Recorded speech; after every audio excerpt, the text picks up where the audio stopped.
Okay, we'll be back with more about extraterrestrials after this.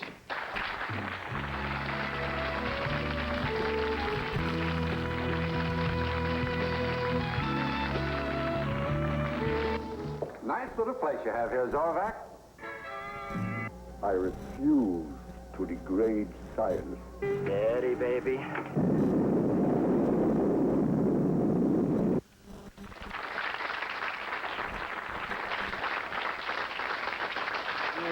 We're back talking about ETs.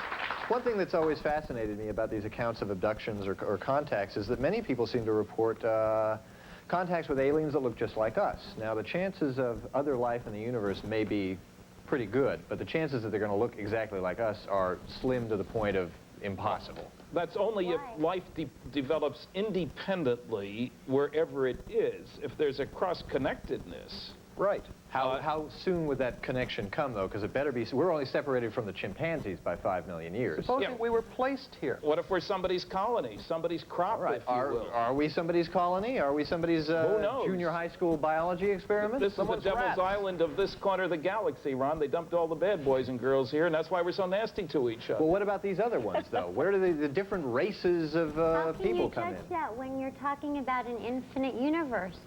There may be many other planets that mimic Earth completely. Well, there may be. I don't know these are that. I'm curious. I'm asking. Ron, I'm confused about these different types of aliens. Why should it be just one kind? Why can't there be 25 kinds? I'm not saying there can't be. I'm just curious about it. No, your question about the ones who look like us is a very disturbing question, because there are many people who report experiences where there are the grays plus the humans as opposed to humanoids. And we don't know. Are they slaves that are hired for the occasion, spies that are hired, crossbreeds?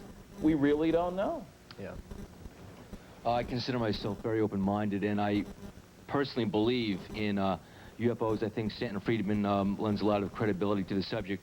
But this guy over here, he claims not only to have had contact with UFOs, but he's seen the Loch Ness Monster and Bigfoot. I mean, what next? You're going to say you have Amelia Earhart's corpse in your basement? No. You know? Amelia, come on down! And what about this miraculous video that we don't have, that you described at the beginning of the show? And as far as these two women... That may have been our fault. The producer will find that. But, and as far as these two women on the end, I mean, what proof do you have?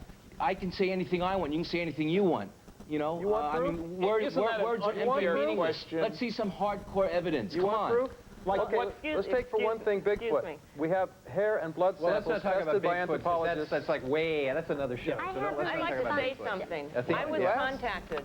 I did not contact the show to be on the show. I was contacted. It's not. Wait a minute. No, I'm just saying I was contacted to be on the show. Okay? I have reverence for whatever your point of view is. This is my personal experience. I'm not here to prove any of this. I'm only here to share my experience. That's all. You don't have to believe anything that I say.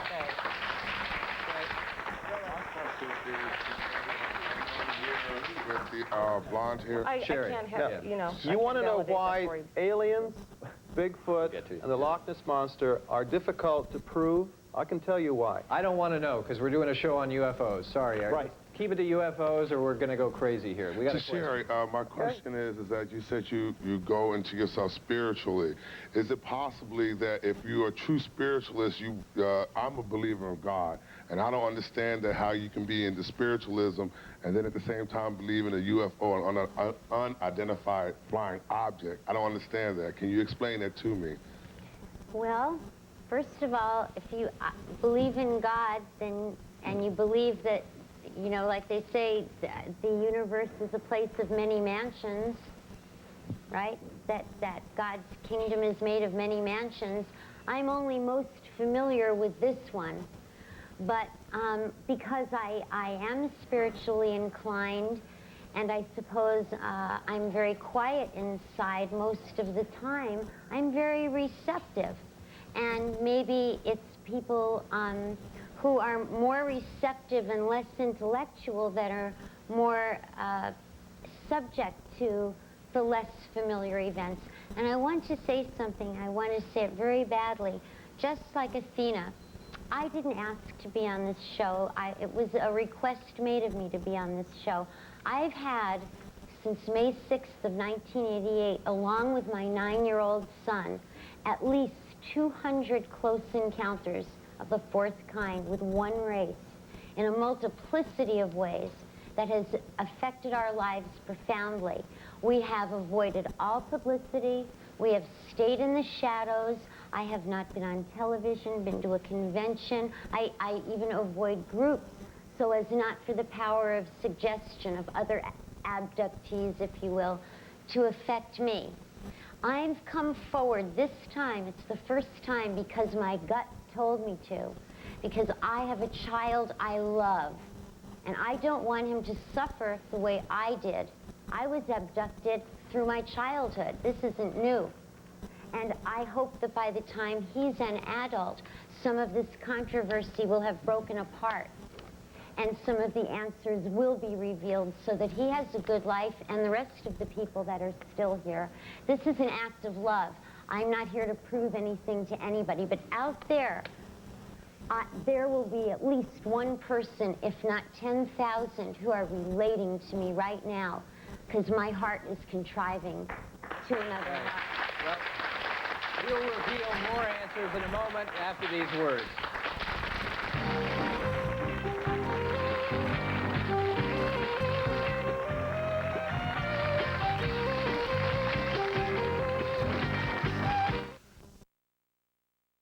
Planted in their head or wherever. Yeah. How come they don't go to a doctor, have the thing removed, and then we check it out and see what it's all about? Well, there have been some cases where it has come out from sneezing. Usually it's placed up the nostril.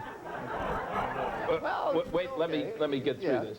Up the nostril, behind the ear, behind an eye. And there are several cases where they show up on what I'll call X-rays or MRIs, magnetic resonance images, and where the doctors have said, we're not going in for that. It's too close to the optic nerve. You know, one of these people is going to die, and then Where we'll are the get... X-rays? Why haven't we seen X-ray pictures of this? You haven't looked in the right place. The Fund for UFO Research... Now, look, is a person going to stand up in public and say, hey, look at my head, and then say, why don't I go in for an operation? What for? What's he going to get for it? People accusing him of lying, of placing it there. If he writes a book, it's going to be in order to make money from a book. You know what I'm saying. Yeah, I know what you're saying. Okay. Hi. I think there's a bit of, well, confusion here. You know, I'm sitting here, We're all and about confusion. the three guys in the middle, well, the man in the middle seems okay. The two ladies at the end, I get to give a lot of credit for. Either they're really good actresses, or they've actually experienced something. I come down on that they've experienced something. I can't vouch for its And they're legitimacy. sincere, and but I think if so, I can only discern it as spiritual beings actually manifesting themselves. So you think this is some sort of religious hallucination? It's very possible. Could it be a religious? People see Mary, you know, Fatima and Lourdes and all that sort of thing. Phil, let Phil get into this because he's been out of it for a while. May I address that man's comment? Well, okay. It may and help then we'll let Phil jump in. Okay, because when, first of all, we're all spiritual beings. Spirit's anything you can't touch, feel, or see. You're walking around in a shell there. The rest of you are the spirit. But besides that, in my encounters, which are often and almost always in groups, where they've come to do a particular thing, this race we call the Little Grays work very cooperatively with no rank, and they in no way, if you will, trespass on my soul, my belief system in God, or want to be worshipped. They do not want people to be devotees. That's why most of the people who want so desperately to, quote, believe and go out to the desert laying on their back waiting for some mothership to come take them away never have bona fide encounters, and you're right to question that. Sherry, is the Little Grays' behavior any different than the other species' behavior? Yes. In what way? They're far less emotional. They How does are one more read like alien workers. emotion? They work in a very cooperative fashion. They simply come to get a particular job done. They do it on a particular time frame, and they're gone. They don't, the element of a real personal interaction isn't there as it would be with a more human personality. They're clinical is the word that More keeps coming clinical. up over Yeah, and over that would be- again. As opposed to which other species? As opposed to friendly, as opposed to The other species nasty. are friendly. No, what I'm saying is that the most common word used, I think, about the Greys, if you will, is they've got a job to do and they're doing it. Okay, I want to find out about how do they relate to the others, though? Are they different from the others? How are they different? How does it all stack up? Is there a hierarchy of aliens here? The little Greys on the bottom, in the middle, on the top?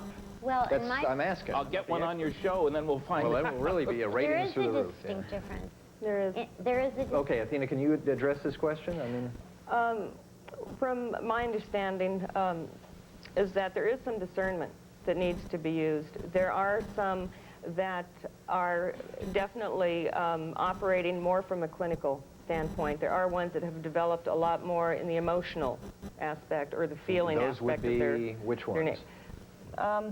You have some drawings, actually. Yeah, I do. Zip out those drawings. We're talking about being really vulnerable here tonight. Well, this is a friendly one. Is that a little gray now, or no. is that... That's a different character. What do you call that one? Oops, I'm sorry. I don't really know. This is just... What color is it? He's the light. Most of them are light. But this isn't a little gray. No, this is not a little gray. He's larger. He was about 5 foot. This is the 5 feet one. tall as opposed to 4 feet for the other ones. Do you have other species? Yeah. That's the one of the previous ones, right? Okay. Would you like to see a photograph? I would... yeah. You got a photograph? I want to see it. And this is... It looks like bushes to we me. call this, in the middle, Arsenio Hall aliens because they have flat heads.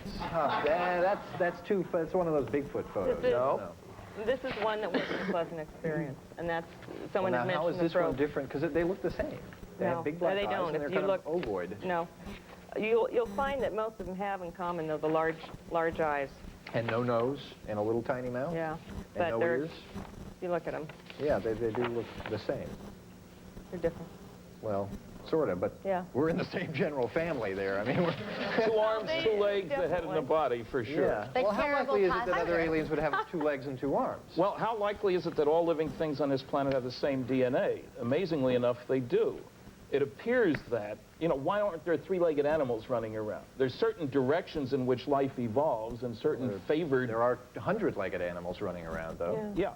Even number, incidentally. Yes, that's true. We don't know animals with 5. I was going to let Phil say something here to the question of, could this be a religious hallucination of some sort of first, static let me say that fortunately we live in a country where we're each free to believe, to accept whatever religious faith we wish to follow. And anything that gives these ladies or anyone else solace and comfort, I certainly would not challenge. What I do challenge very sharply is the claim that these aliens are abducting people, cutting flesh samples out, impregnating our young teenage daughters, removing the unborn fetuses.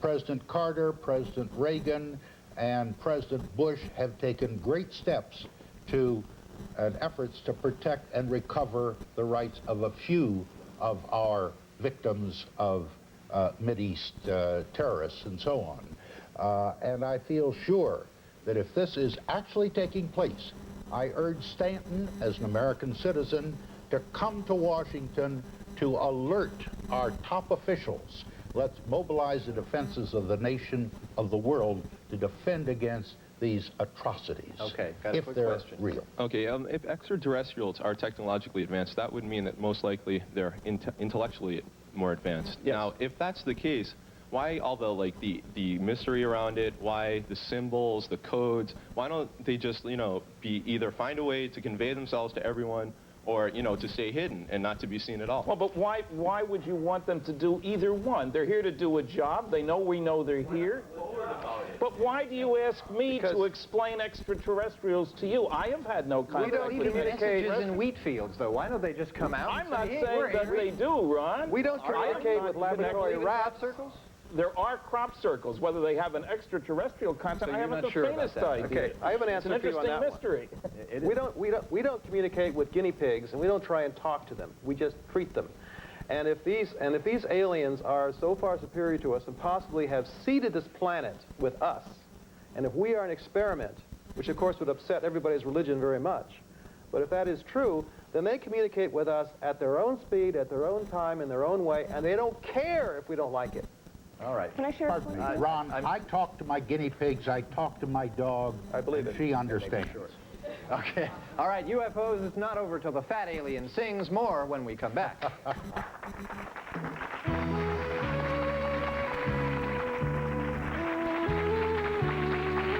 Guests of the Ron Reagan Show stay at the world-famous Hollywood Roosevelt Hotel. For superb accommodations, a Hollywood Roosevelt Hotel.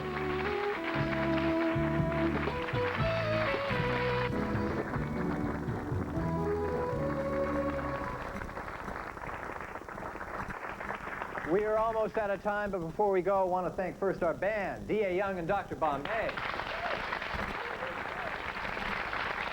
of course, our guest, Sherry Levy, Stanton Friedman, Philip Klass, Eric Beckjord, and Athena Demetrios. Thank you all very much for coming here. That's it. We're out of time. Beam me up. Oh, well, see you next time.